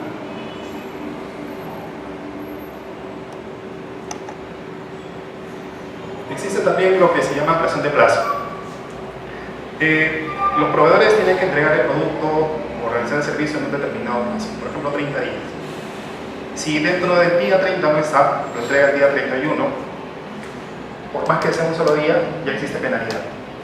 ¿No? Ya está, hay una fórmula con la cual se calcula la penalidad diaria, ¿no? Y es un tema económico porque ya no se le paga el total al proveedor, sino se le reduce el pago. Pero existen ciertas condiciones para pedir la ampliación de plazo. No es que, uy, me demoré, disculpa entidad, y te pido que me apruebes la ampliación de plazo y ya está. Tiene que ser una situación totalmente verificable, objetiva. Y si la entidad, si el gobierno local, una municipalidad en este caso, necesita comprar los celulares, otra vez vamos al ejemplo. Ya llegó el día 30 y no entregan nada. Llegó el día 32 y no entregan nada. Y de pronto el proveedor dice, manda una carta en una sola hoja, y dice, uy, no, lo que sucede es que el barco que traía la importación encalló y al final ya no, la importación ya no puede realizarse. ¿No? Si la entidad dice en esa situación, ok, perfecto, te amplío el plazo, está cometiendo un grave error. Porque por una sola declaración no debería constar. Debería por lo menos tener alguna otra información de que ese hecho haya generado retraso. Porque si no, va a pasar de que la ampliación de plazo no tenga ningún sustento. ¿Y quién se beneficia con la ampliación de plazo? El proveedor. Porque ya no le van a cobrar la penalidad. ¿No? Entonces, son situaciones que uno tiene que verificar y tener siempre en cuenta, porque la ampliación de plazo siempre debe tener un sustento objetivo. De lo contrario, es preferible no aceptarlo. Las penalidades también, claro, lo que eventualmente se le cobra una entidad por el retraso efectuado. Es como un resarcimiento. Esta penalidad no puede ir más allá del 10% del monto del contrato. ¿No? Y eso se desarrolla a nivel ya interno. Eso hay una fórmula, que está en el reglamento y en las bases, y la entidad cobra por cada día de atraso, ¿no? al proveedor del último pago o de los pagos parciales que va realizando. El tema de la conformidad es un tema, de repente, uno de los más delicados que puede existir dentro de la ejecución contractual. Acuérdense que ya ganó la buena prueba el proveedor y estamos dentro de la ejecución del contrato. Y la conformidad, hoy por hoy, en las entidades públicas, es un formato donde lo firma el área usuaria, lo firma administración, y con eso se deriva el documento de finanzas para el pago. ¿No? O sea, no le toman la gran importancia. Y hoy por hoy, muchos casos de corrupción están basados justamente en el documento de conformidad. La conformidad es con lo que se cierra el contrato. Es la declaración que hace el funcionario de que le consta de que todo el servicio se ha hecho conforme. Entonces, para verificar de que todo el servicio se haya hecho conforme, es necesario revisar las condiciones mínimas, ¿se acuerdan el primer paso? Condiciones mínimas, con el resultado del servicio o del bien que han entregado. Hacer una comparación entre lo que se pidió contra lo que realmente se obtuvo, ¿no? A nivel documental, obviamente. ¿Se acuerdan? Todo es revisable, así que es necesario dejar en evidencia eso. Y una vez que se ha dejado en evidencia eso, recién firmar el acta de conformidad. A veces por el apuro los funcionarios lo que hacen es firmar el acta de conformidad y suficiente. Y cometen un grave error porque al final no todas las actividades están demostradas. Hacen una auditoría 2 años después, increpan a la autoridad que firmó el acta de conformidad, y total que nunca supieron cómo probar todas las demás actividades que no constan en el expediente de contratación, y se meten en un grave problema. Todas estas coimas que estamos viendo, por ejemplo, del caso de Odebrecht, involucra cada una de las partes, cada una de las etapas de contratación, desde el requerimiento, que puede tener ciertos elementos que lo pueda cumplir una sola empresa, desde las bases, en la evaluación de propuestas, el comité especial puede tener ciertos criterios para una propuesta, o ciertos criterios para otra propuesta, y en la ejecución del contrato, porque la conformidad o la supervisión no lo hacen de una forma regular. Una coima a tan alto nivel implica no solamente ganar la buena pro, sino que la supervisión del contrato no se haga tan exhaustiva, o que la conformidad tampoco no le verifique en muchas situaciones. Pueden entregar un material que no se pidió, ¿no? Y como ya todos están dentro de la cadena supeditados a lo que diga un funcionario, ¿no? Pueden firmar las conformidades y los documentos de contratación para el pago, y al final ellos son los que terminan siendo responsables.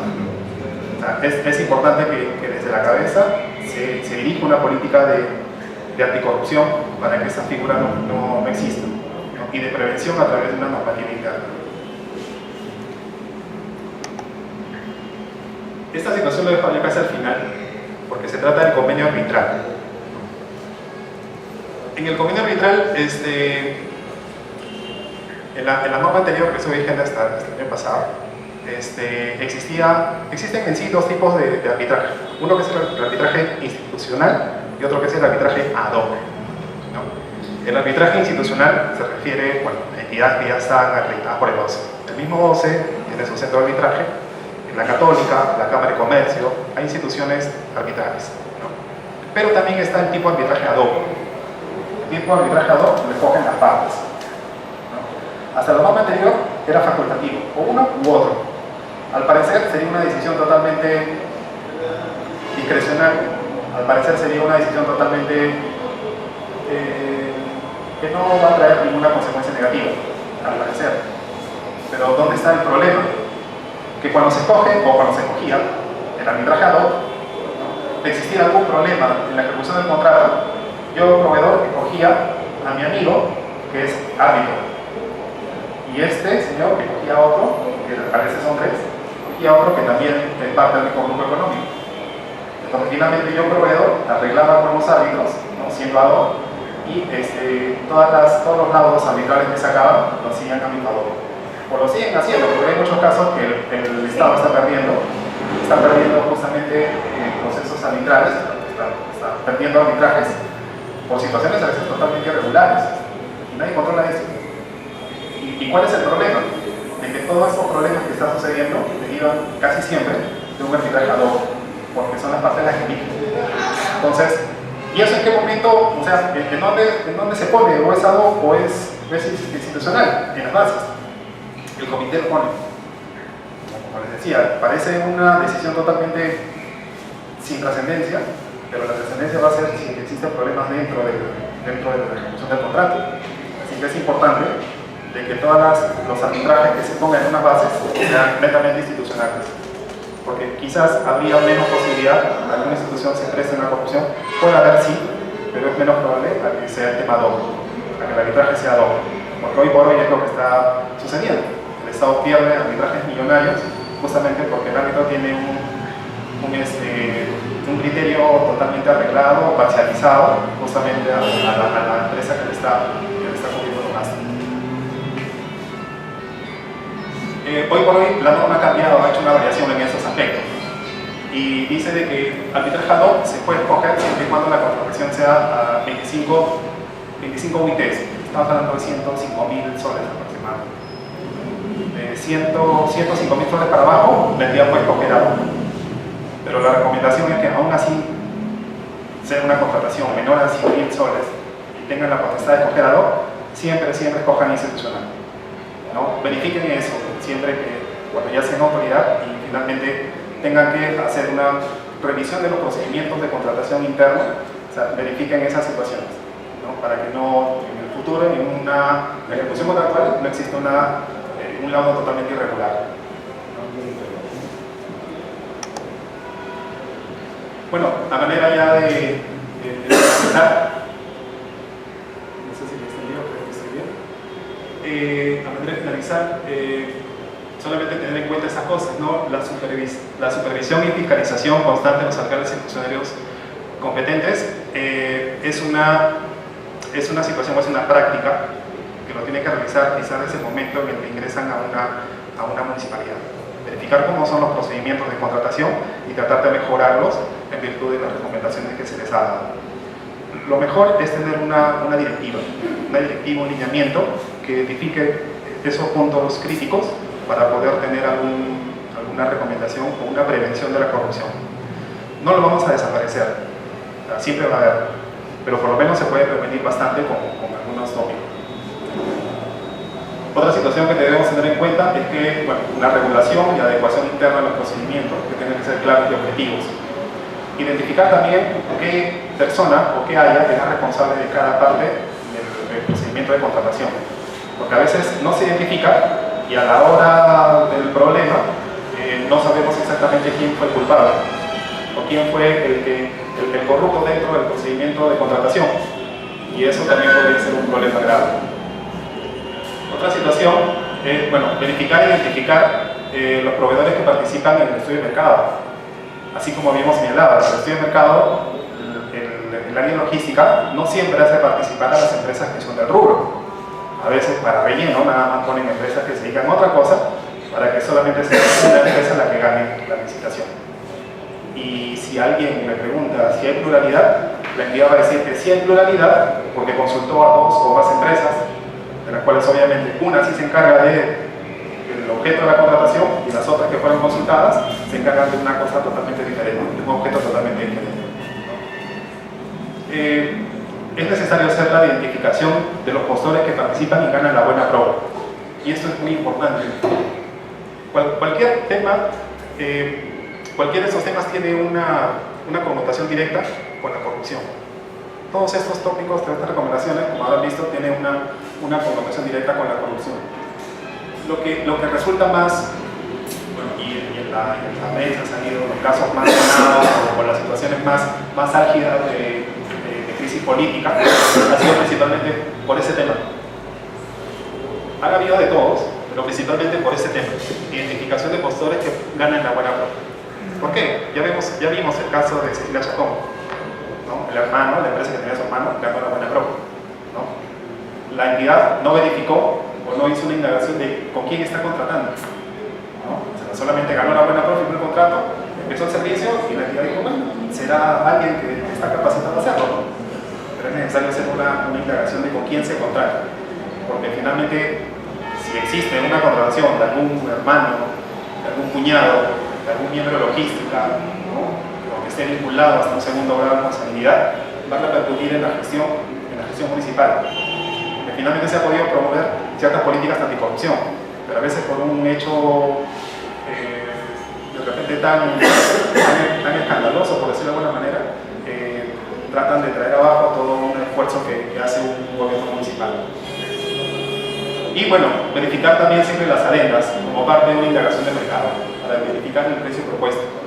Como habíamos señalado, las adendas no siempre están referidas a una situación de necesidad que tenga que ser satisfecha por el que ha ganado el contrato. Se puede hacer una contratación directa o una contratación aparte con otro proveedor. La ventaja es que de esa manera se puede obtener un precio de mercado. Si lo hago con el mismo contratista, cabe la posibilidad de que el contratista me ponga un precio bastante alto. Si yo tengo la alternativa, yo como entidad tengo la alternativa de verificar que ese precio sea el precio de mercado, perfecto, hago la adenda. Existen informes, existen pruebas, existe una indagación de mercado en esa etapa. Perfecto, hago las adendas. Si en caso de eso no resulta claro, puedo hacer una contratación totalmente aparte, ¿no? Bueno, principalmente estas son las recomendaciones. Era un poco incidir en los puntos de los cuales la normativa de contrataciones no tiene abasto, el OCE tampoco tiene abasto, y a veces la Contraloría o los órganos de control interno tampoco se dan abasto. Entonces, en esas situaciones donde es tierra de nadie, en esas situaciones donde la norma te presenta vacíos y los funcionarios pueden hacer y deshacer como quieran, la única manera de cómo prevenir esas situaciones es con una regulación interna. Una regulación interna en la que desde el mismo alcalde, comprometido con la lucha a la corrupción, hasta el funcionario de menor nivel, sepan que los procedimientos están ya totalmente establecidos y saben qué es lo que se puede o no se puede hacer. Es importante que exista desde la cabeza, porque si no, una directiva que se plantea y se obliga a todos nada más, resulta siendo muchas veces una letra muerta, ¿no? Pero si esto es acompañado por el compromiso, la voluntad o el mensaje claro de lucha anticorrupción, esta normativa puede tener un efecto mayor en la práctica.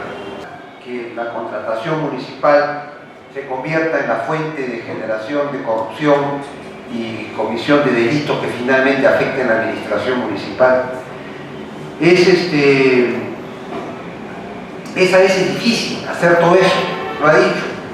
El alcalde, el que ingresa al alcalde, tiene que establecer procedimientos internos más allá de la ley para asegurarse que se garanticen que en cada uno de esos pasos, desde el principio, que son los requerimientos, hasta el final, que es la conformidad de las adquisiciones, se haya verificado paso a paso el cumplimiento de las normas. Y obviamente para eso requiere personal de confianza en esa área y además hacer una alianza realmente con el órgano de control interno, porque a veces las autoridades le temen al órgano de control porque creen que es una especie de espía que está buscando tres pies al gato, y no es así. Hay que establecer que el órgano de control tiene sus propios programas para poder establecer fiscalizaciones que pueden ayudar a prevenir eso y sobre todo a advertir a los funcionarios que tienen que andar con cuidado porque van a ser fiscalizados realmente. Se habló de los impedimentos. Obviamente ningún alcalde va a poder saber pues cuántos impedidos hay para contratar con su municipalidad. Comencemos por los 130 congresistas, los 20 ministros, los funcionarios, sus familiares, que vamos a más de 1000 personas, ¿no es cierto? Entonces, eso se les puede escapar pues a la autoridad. Pero lo que no puede escaparse es su familia. Si yo soy alcalde, yo no puedo tener esa cosa gaseosa, y declaro nombre de mi esposa, nombre de mi cuñado, nombre de mi suegro, nombre de mi yerno, tengo todos esos nombres y se los entrego a la oficina encargada de adquisición. Le digo, por ninguno de esos pasa. Y me vas a chequear los contratos para ver que no son socios, que no son representantes, porque obviamente el alcalde no puede tener un control absoluto y algunos familiares a veces se meten sin darse cuenta y creen que aprovechando la relación y algún funcionario quiere ganar una ventaja y después de varios años lo encuentran. Resulta que nos ha pasado a los alcaldes. Ha habido uno que teniendo en su ciudad creo que 2 grifos proveedores, uno de los grifos era de una persona vinculada, él ni lo sabía, venía ya suministrando petróleo hacía tiempo a sus unidades y siguió contratando. Obviamente los adversarios políticos lo detectaron, lo denunciaron y se generó su vacancia, porque por estas contrataciones estando impedido, el jurado baja incluso al alcalde mientras se le hace el proceso. Y fue muy pesado para él encontrarse con eso que no había buscado. Pero le van a decir, no, por supuesto, ahí hubo intención. Entonces hay que curarse en salud. Entonces, uno debe impedir a toda costa que sus impedimentos personales puedan darse en uno de esos casos. Y lo otro es incentivar a la población a que denuncie, a hacer una alianza con los proveedores y hacerlos reunirse en una asamblea y decirles, señores, aquí quiero que ustedes hablen. Si tengo un funcionario que hace pues términos de referencia llamando pues a 2 compadres, ¿no es cierto?, que se dedican a cualquier cosa menos a eso y luego a su amigo para que sea beneficiario, eso yo como alcalde no lo voy a saber, pero sí lo van a saber los comerciantes de la zona, los industriales, los proveedores, y deben hacer la denuncia pública. Debo tener una página, si estoy en capacidad de tener una página web en la que se canalicen esas situaciones y se la hagan ver y una persona en mi confianza que vea que estoy contratando volquetes para una hora y los otros 2 que cotizan, que son microbuseros. Entonces, que dice empresa de transporte, pero no son especialidades. Lo llamas al funcionario y si no tiene una explicación, lo sacas. No se le puede estar escapando a los elefantes. Imagínense cuántas cosas podrán estar pasando por ahí. Entonces, tengo que tener esa actitud. Compromiso con la población, compromiso con los proveedores, porque también se coluden los proveedores. Se ponen de acuerdo, tú no digas nada ahora y en la siguiente yo no digo nada y entonces todos hacemos sobrecostos, ¿no? Entonces, eso creo que es lo que se llamó al final una actitud anticorrupción. Repito, no podemos ser tan utópicos de pensar que vamos a impedir absolutamente que se produzca, que vamos a tener una congregación de 200 empleados santos, dignos de beatificación en su actitud. No, siempre va a haber la tentación y siempre va a haber alguien que quiera sacar provecho y va a aparecer un familiar o amigo que va a querer aprovechar su contacto para hacer tráfico de influencias.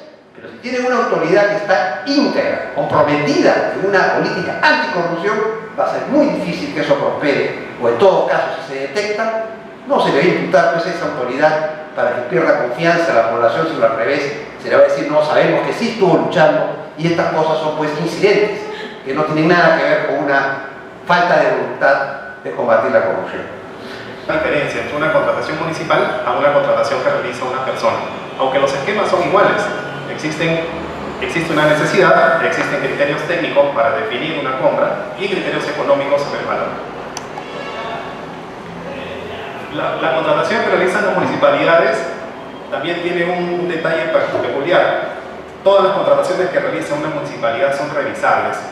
Y no son revisables a 1 mes, 2 meses, 3 meses. Son revisables a veces a 1 año, a 2 años, a 3 años. Por lo tanto, cada decisión que toma un alcalde o un gobierno local es importante de que sea de lo más pensada y de lo más sustentada posible, porque finalmente de acá a 2 años, cuando llega la auditoría, es probable que no se acuerden qué situación fue la que motivó tomar una decisión en uno u otro nivel.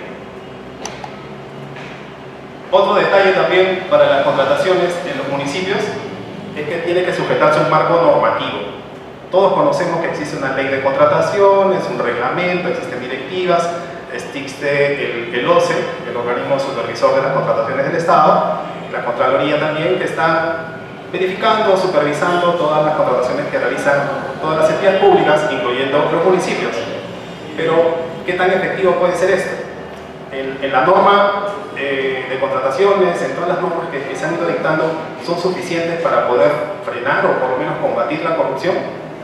Eso es algo que iremos desarrollando, porque como vamos a ver a continuación en las siguientes diapositivas, existen muchos vacíos que justamente permiten la corrupción, o muchas situaciones que dejan a libre albedrío a los funcionarios sin que tengan un criterio técnico para poder decidir entre una propuesta o la otra. ¿Cuál es el sentido de la regulación en sí? ¿Por qué se regula? ¿Por qué el Estado insiste tanto en tener una suerte de regulación sobre este aspecto? Yo lo he separado en 2 columnas, en dos vertientes que podemos identificar según el criterio nuestro. Esta es una fórmula, digamos, general para poder nosotros decir por qué es necesaria una regulación en el Estado, ¿no? ¿Por qué para el privado o para el común de nosotros podemos realizar contrataciones de forma rápida y por qué para las entidades hay todo un procedimiento? ¿De dónde viene esto? Si, por ejemplo, hacemos la dicotomía entre el beneficiario y el presupuesto, ¿de quién es? Si vamos a utilizar recursos propios, si vas a gastar tu propio dinero para tu beneficio personal, ¿no? Vas a comprar una ropa o un traje, ¿va a importar el precio? Sí, ¿verdad? Va a importar el precio porque tú lo vas a pagar con tu recurso. Dame una técnica ahí, por favor. Va a importar el precio. ¿Va a importar la calidad? Por supuesto, porque es para uno mismo, ¿verdad? Entonces va a importar la calidad. Ahora, cambia la situación si decimos, vas a gastar tus propios recursos, tu dinero, pero para el beneficio de un tercero. Y no estoy hablando de un regalo para tu hijo, para el hermano, para el papá, no, un tercero que ni siquiera uno conoce, ¿no? Si vas a gastar tu propio dinero para un tercero, ¿importa el precio? Por supuesto, porque el precio lo vamos a pagar nosotros. ¿Importa la calidad? Relativamente quizás no, porque no lo vamos a usar nosotros, ¿verdad? Lo vamos a usar otros.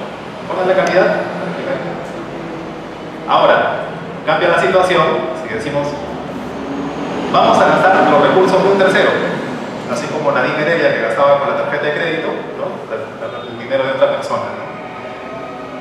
Si vamos a gastar el dinero de otra persona para nuestro beneficio personal, ¿importa el precio? No, porque puedes pagar carísimo, ¿verdad? ¿Importa el precio? No importa el precio. ¿Importa la calidad? Efectivamente. Importa la calidad porque va a ser para el beneficio personal, ¿no? Ahora, pongamos la situación más extrema. Vas a gastar con tu propio dinero con recursos de un tercero, plata de otra persona, para el beneficio de un tercero, para el beneficio de otra persona que ni siquiera conoces. ¿Importa el precio? No importa el precio. ¿Importa la calidad? Tampoco importa la calidad.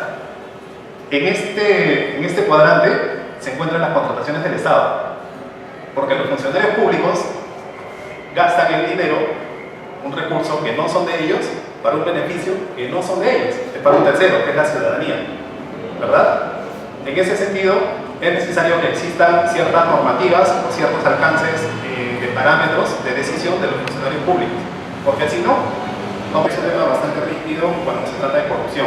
Cuando se trata de corrupción, principalmente hablamos de funcionarios que han vendido su conciencia para favorecer a alguien en una licitación. Principalmente está por el tema de la licitación y acá vamos a explicar ciertos detalles que es importante recalcar.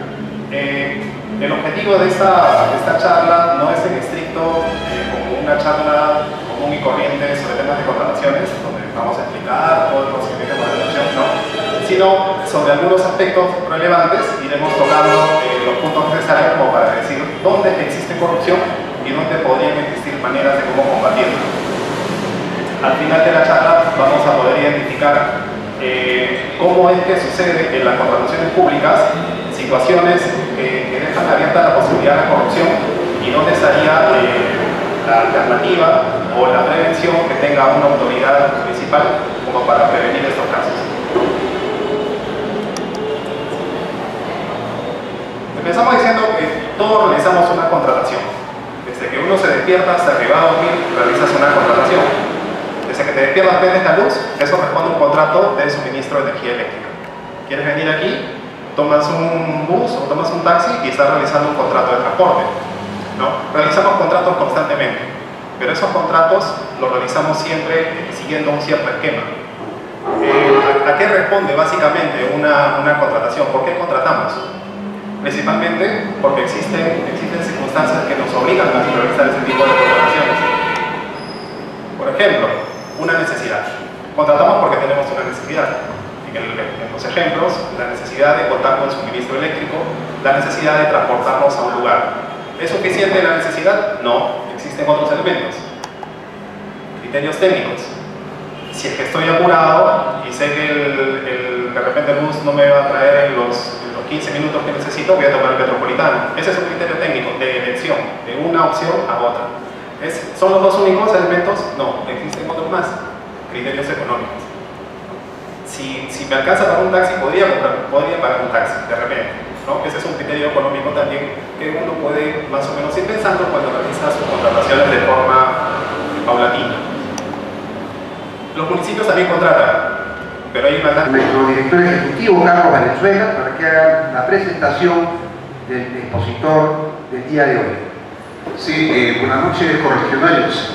Siguiendo con el ciclo de conferencias en este seminario anticorrupción, es muy grato presentar a un correligionario nuestro, especialista en este tema, contrataciones de adquisiciones del Estado. Ahora todos podemos apreciar en estos tiempos el gasto público está, como se dice, en el ojo de la tormenta. Creo que va a ser muy provechoso escucharlo. Él es abogado de profesión, tiene una maestría en democracia y buen gobierno por la Universidad de Salamanca, España, con investigación en redes de políticas públicas. Es egresado de la Facultad de Derecho y Ciencia Política de la Universidad Nacional Mayor de San Marcos, consultor independiente en contrataciones del Estado y gestión pública, ponente en conferencias, seminarios y talleres sobre la normativa de contrataciones públicas y gestión administrativa. Siguiendo con la política que ha tenido este Consejo de Plan de Gobierno, repito, pues es muy grato presentar a una persona de casa para tratar este importante tema y demostrarnos nosotros mismos que tenemos cuadros políticos y cuadros académicos para poder representar bien al partido en las gestiones de gobierno. Sin mayores preámbulos, le cedo la palabra acá a nuestro presidente.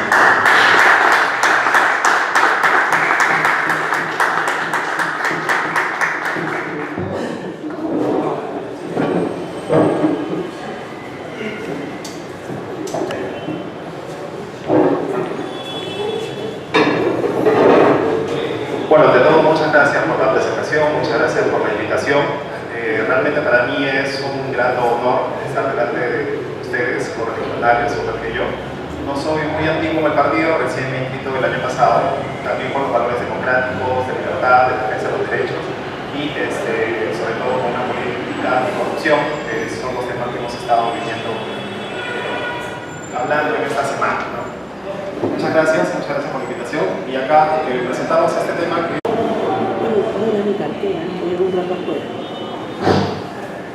Buenas noches, correligionarios.